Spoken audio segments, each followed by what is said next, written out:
இந்நிலையில் இன்னும் சற்று நேரத்தில் விஜயனுடைய அந்த வீட்டின் வாசல் கேட்டு திறக்கப் போகின்றது. விஜயனுடைய கார் வெளியே வரப்போகின்றது. இன்னும் சற்று நேரத்தில் அவர் புறப்பட இருக்கின்றார். அங்கிருந்து புறப்பட்டு ஒரு 10 to 15 நிமிடங்களுக்குள்ளாகவே அவர் கவர்னர் மாளிகை நோக்கி சென்று விடுவார். கவர்னரை சந்திக்க இருக்கின்றார். விஜயனுடைய வாகனம் வெளிவர இருக்கின்றது. பாதுகாவலர்கள் அனைவரும் வெளியே வரக்கூடிய வீட்டிலிருந்து வெளியே வரக்கூடிய காட்சி நாம் பார்க்கின்றோம். இன்னும் சற்று நேரத்தில் விஜயனுடைய வாகனம் வெளிவர இருக்கின்றது. அவரை பார்ப்பதற்காக நூற்றுக்கணக்கான தொண்டர்கள் வழக்கம் போல விஜயின் வீட்டு முன்பாக காத்து கிடக்கிறார்கள். போலீசாரும் பாதுகாப்புக்காக குவிக்கப்பட்டிருக்கிறார்கள். விஜயுடைய வாகனம் அங்கிருந்து புறப்பட்டு ஒரு 10 to 15 நிமிடங்களுக்குள்ளாகவே ஆளுநர் மாளிகை நோக்கி சென்று ஆளுநர் மாளிகை சந்திப்பதற்கான ஏற்பாடுகள்லாம் செய்யப்பட்டிருக்கிறது. ஆளுநர் மாளிகை சென்று ஆளுநர் சந்திக்கும் போது இந்த முறை கடந்த முறை நடைபெற்ற அந்த சந்திப்பின் போது இருந்த அணுகுமுறையில் ஏற்பட்ட அந்த பிழைகள் அதை அனைத்தையும் திருத்தம் செய்து ஒன்று தனிப்பெரும் கட்சி என்ற அடிப்படையிலோ அல்லது தனிப்பெரும் கட்சியிலும் சேர்த்து கூடுதலாக ஆட்சி அமைப்பதற்கு ஏதுவான இடங்களை நாங்கள் கைப்பற்றி விட்டோம், ஆதரவு கொடுத்து விட்டார்கள், இந்த கட்சி ஆதரவு கொடுத்திருக்கிறார்கள், இத்தனை எண்ணிக்கை தற்போது இருக்கின்றது என்ற அடிப்படையில் அந்த ஆதரவு கடிதத்தையும் கொடுத்து ஆட்சி அமைப்பதற்கு அழைப்பு விடுக்க வேண்டும் என்று உரிமை கோர இருக்கின்றார். அதை ஏற்றுக்கொண்டு தமிழக பொறுப்பு கவர்னர் விஜய் ஆட்சி அமைக்க அழைப்பு விடுக்கக்கூடிய பட்சத்தில் நாளை தினமோ அல்லது அடுத்த எப்போது அதிகாரப்பூர்வமாக அறிவிப்பு வெளியாகும் பதவியேற்பு நிகழ்ச்சி என்பது நடைபெறும். பதவியேற்புக்காக மீண்டும் நேரு உள் விளையாட்டு அரங்கு தீவிரமாக ஏற்பாடுகள்லாம் நடைபெற்று வருகின்றது. மிக தீவிரமாக 2 நாட்களுக்கு முன்பு வரை பணிகள் நடைபெற்று நேற்றெல்லாம் இந்த பணிகள் தற்காலிகமாக நிறுத்தப்பட்டது. அது மட்டுமில்லாமல் விஜய்க்கு கொடுத்து வந்த அந்த கான்வாய் பாதுகாப்பு, அதே போன்று விஜயின் வீட்டின் முன்பாக வைக்கப்பட்டிருந்த மெட்டல் டிடெக்டர் உள்ளிட்ட அனைத்து பாதுகாப்பு ஏற்பாடுகளும் வாபஸ் பெறப்பட்டது. மீண்டும் தற்போது அவர் ஆளுநர் மாளிகை நோக்கி சென்று கொண்டிருக்கக்கூடிய சூழ்நிலையில் ஆளுநர் ஆட்சி அமைக்க அழைப்பு விடுக்கும் பட்சத்தில் நாளைய தினமோ அல்லது அதிகாரப்பூர்வமாக அறிவிக்கப்படக்கூடிய ஒரு நாளில் அவர் முதலமைச்சராக பதவியேற்க இருக்கின்றார். ஜோசப் விஜய் என்னும் நான் என்று அவர் சொல்லக்கூடிய அந்த வார்த்தைக்காக ஆயிரக்கணக்கான லட்சக்கணக்கான தமிழக வெற்றி கழகத்தினுடைய தொண்டர்களும் காத்து கொண்டிருக்கின்றனர். அந்த மகிழ்ச்சி வெளிப்படுத்தக்கூடிய வகையிலாக அவருடைய வீட்டின் முன்பாக அலுவலகம் முன்பாக இனிப்புகளை கொடுத்து பட்டாசுகளை வெடித்து மகிழ்ச்சி வெளிப்படுத்தி ஆட்டம் பாட்டம் விசில் அடித்து கொண்டாடி வருகிறார்கள்.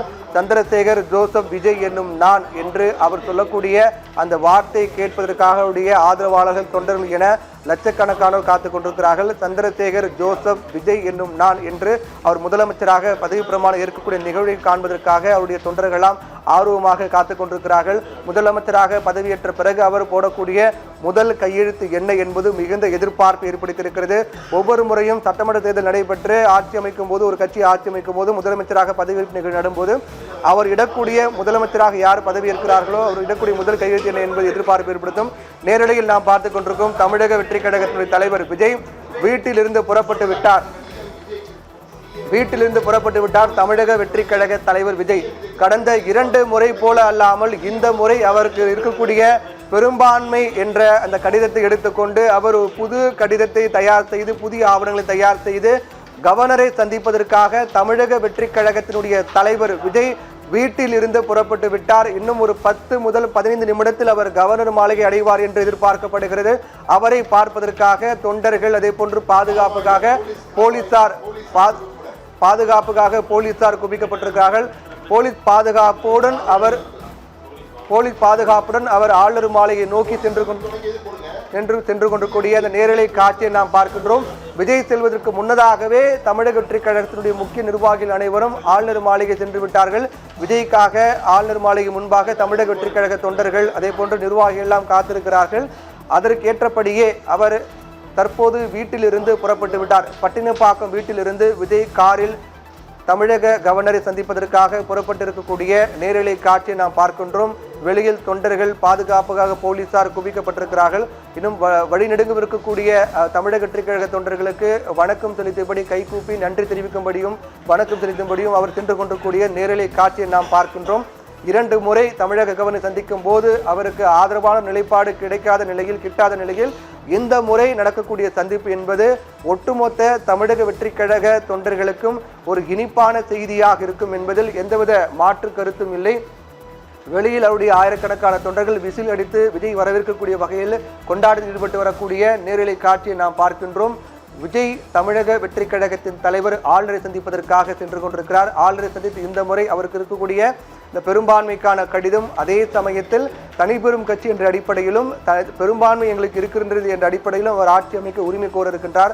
ஆட்சி அமைக்க அழைப்பு விடுக்க வேண்டும் என்று அவர் உரிமை கோர இருக்கின்றார்.